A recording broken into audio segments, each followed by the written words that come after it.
following is a presentation of the Belly Up Sports Media Network. 14:20 in the morning, 14 minutes and 20 seconds worth of sports talk to get you through your daily commute. Hot takes, recaps, best bets, and a little humor to get your day going in the right direction. Sit back, grab your coffee, and let's get into it. All right, 14:20 in the morning for this April the 27th, 2023. Today's show and every show that for the month of April is brought to you by Caldera Lab and calderalab.com. Use promo code 1420LAB for your men's skincare products and keep that youthful exuberance in your mug all year long with Caldera Labs. Great product. I highly recommend it for anybody at all, but if for guys that are getting into their late 40s and their 50s, make sure you pick up some skincare products at calderalab.com. We are part of the Belly Up Media Network. Thank you very much for Belly Up Media for supporting us through our endeavors throughout the show. Make sure everybody who listens to this show goes to Belly Up and Friends on Spotify or Apple Podcasts and subscribe to Belly Up Media and listen to a bunch of those shows on Belly Up and Friends. Shows for every genre of sport in the sports world. Once again, thank you for making us a part of your morning each and every morning here on Facebook Live and YouTube Live. Make sure you subscribe to our YouTube channel as well. 3 National Hockey League playoff games going on the slate tonight. 2 potential elimination games. I shouldn't say elimination games, but 2 potential elimination games. And the series is all knotted up at 2-2 with the Hudson River battle with the New Jersey Devils and the New York Rangers. I was completely 100% wrong on that one.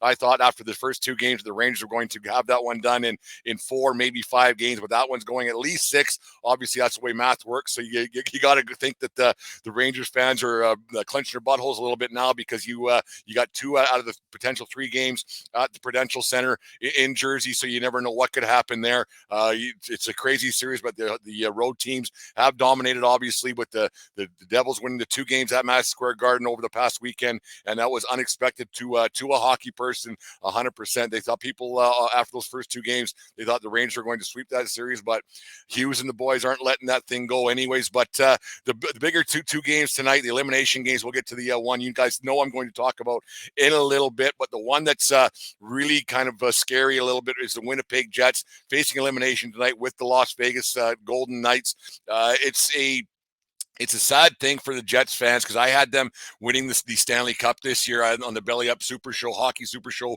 back in January, I think it was, where I picked the Winnipeg Jets to win a Stanley Cup. This team's been poised to win for quite a while, but they're going to a Game 6 tonight. They got some injuries going on tonight. Mark Scheifele isn't playing. Josh Morrissey's out as well for the Jets. It's been a tough goal for the Jets for quite a few years, but this year they were really poised to do some damage in the playoffs and go on to win something. Like I said, I had them winning a Stanley Cup this season, but the Jets, they just can't seem to put it together for whatever reason it may be. They have Paul Maurice behind the bench. I think you guys know my thoughts on Paul Maurice. He's never won anything throughout his career. I think he's been a bit of a one of those guys, they just fill in a spot here, fill in a spot there. He ends up coaching hockey teams all over. He was a Hartford Whalers coach way back when. Think about the Hartford Whalers, man. They haven't been around since 1994 or 95 or what it's been before they moved to Carolina. I can't remember what year it was. It doesn't much matter a whole bunch. But that Jets team's been poised to win a Stanley Cup for quite a few years. They've had a good run of draft picks. They've had a great goaltender over the years. They just can't get anything done. These guys are the poster boys for underachievers in the National Hockey League. Kyle Connor, you have Scheifele, Blake Wheeler, Josh Morrissey, Pierre-Luc Dubois, who they picked up in a trade last year. This team has a lot of talent. Then they have a great goaltender, one of the top 5 guys in the league. You would think in Connor Hellebuck, and they just have not been able to put it together. Just poster boys of mediocrity. It's going to be tough to see what they are going to possibly do moving forward. This team, I thought that they were comparable to that 2019 team, the St. Louis Blues that won a Stanley Cup on the heels of Gloria by Sheena Easton. Sheena Easton saying Gloria. I thought they were poised to win a Stanley Cup and follow in the footsteps of that kind of a hockey team. Not a superstar, not a McDavid, not a McKinnon, not a Austin Matthews on the team, but a bunch of really, really good players, some stars, not superstars, and a really good goaltender backstopping them. I thought they had a chance to win a Stanley Cup like the St. Louis Blues did in 19, but this team just has not been able to put it together. And you're at a point now. I'm not saying put them to bed already right now because they do have a chance to win tonight, but they have a couple players out. Like I said, Scheifele and Morrissey are out tonight for the Jets in Las Vegas, and that Vegas team's actually really good.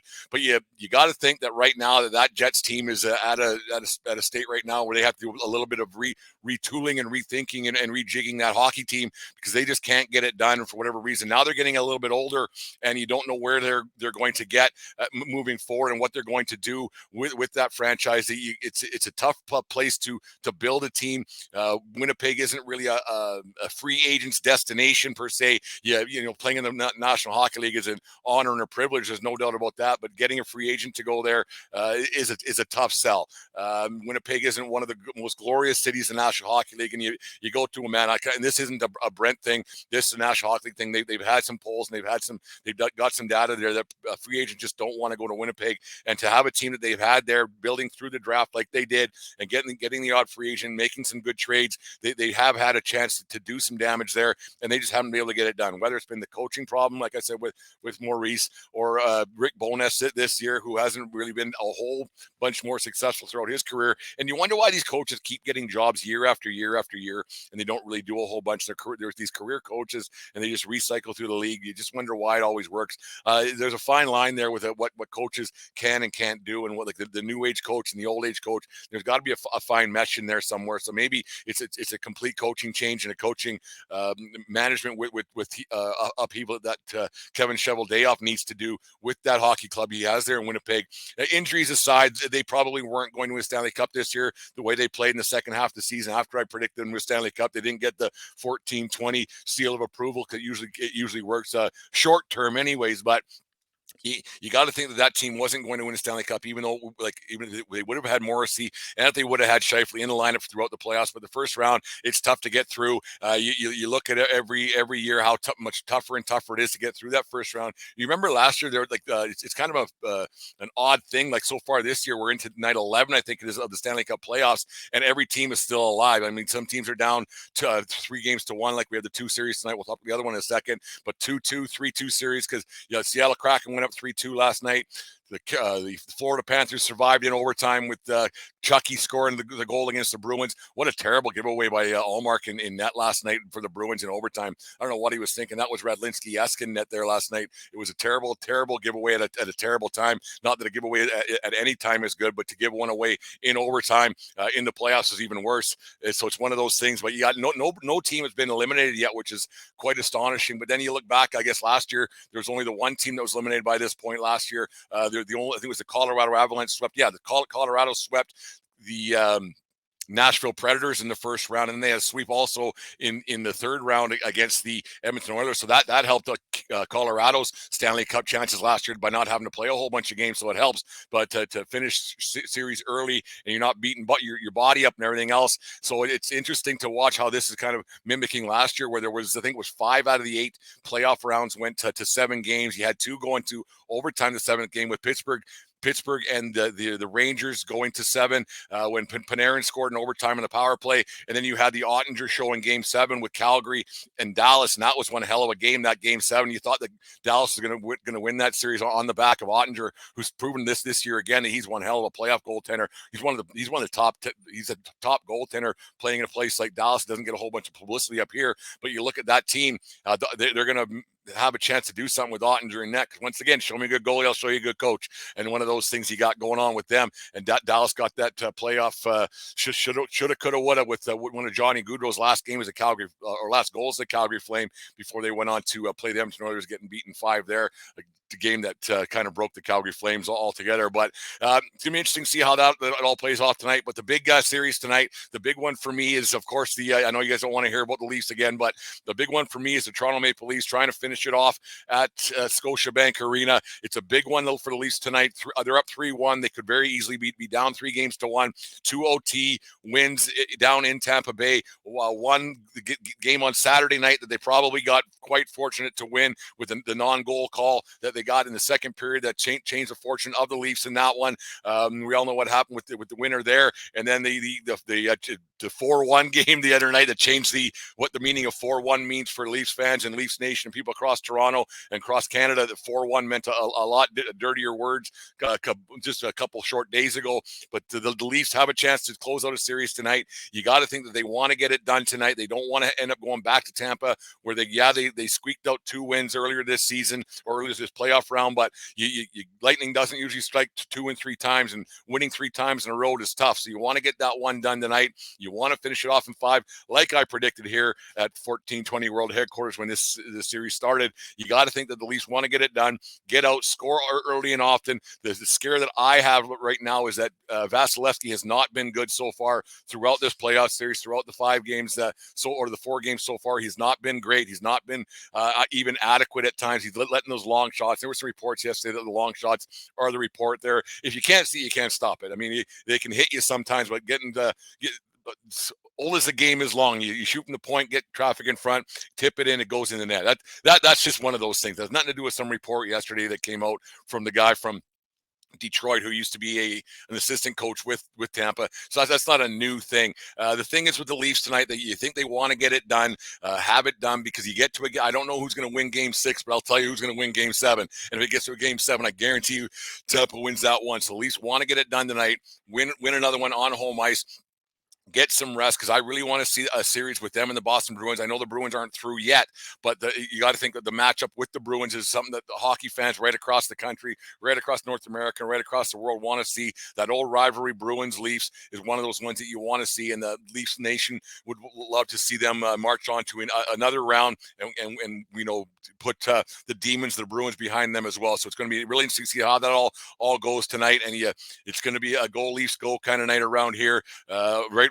Lots of people cheering for the Leafs. You got to think that the bars and restaurants and lounges and everywhere else can be packed right across Canada watching that game, and because not only to watch the Leafs maybe win, but also to watch the Leafs lose. People like cheering against the Leafs. There's no getting around that. So here's hoping the Leafs can win tonight. I get them winning 4-2 tonight.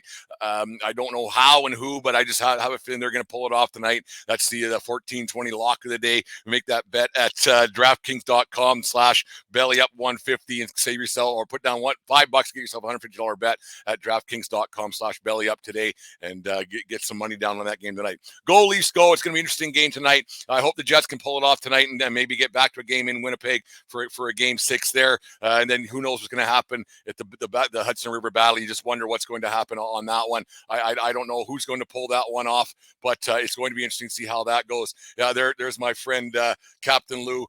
The Captain Lou Network, he's spouting off tonight. Hockey and football, the football drafts tonight, so there's a lot going on for sports fans. Lou, good to see you. I hope the foot's doing okay. Hope your surgery went well, and you're going to be up on the mend and get you going on, get your show going. You're going to do a morning show as well, so hopefully you get everything's going okay with Lou. I know, Lou, who do you got winning tonight, Leafs or Tampa? It's going to be interesting to see how that all plays out tonight. Going to be a great night of sports. Going to be a great weekend of sports. I don't know what I got going on next couple of days. I got some other stuff going on in my own. I have a life away from this thing, so I'm going to be doing some other different things in the next couple of days. But anyways, that's my talk for the day here at 14:20 in the morning. Who do we got today?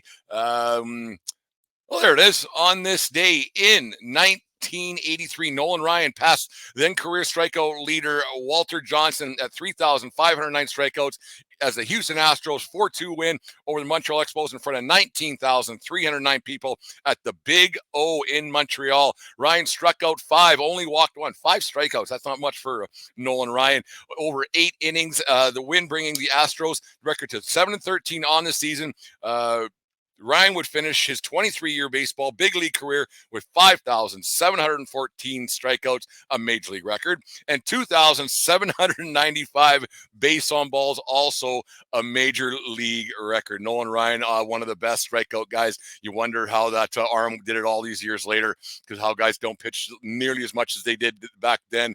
It's crazy the amount of complete games he got, the amount of chance. If you pitch mornings, you have more chance to get strikeouts. So it's interesting to see how that worked out, and it's just crazy to see. And Lou was on my very first after or last call, and he picked the Leafs to win, and he picked the Edmonton Oilers to win. He said the first Stanley Cup final, all Canadian Stanley Cup final, was going to be this year. So Leafs to have a chance to advance starting tonight, Lou. So you never know what could happen with the Toronto Maple Leafs. So hopefully they can pull that one off. And also happy birthday. Who do we got today? This was a tough one for me, but happy 66th birthday to former Toronto Blue Jay Willie Upshaw. Willie Upshaw spent 10 years in the big leagues, 9 years in Toronto, 1 in Cleveland, 123 home runs, 528 RBIs with a .242 career batting average. His best season as a Blue Jay came in 1983, where he hit .306. with 27 home runs, 104 RBIs, and Willie Upshaw, one of those guys in those early Jays days that pushed that team over the hump, made them relevant back then in the 80s and into the he was one of the better Jays of all time. Willie Upshaw was one of my favorites growing up as a kid.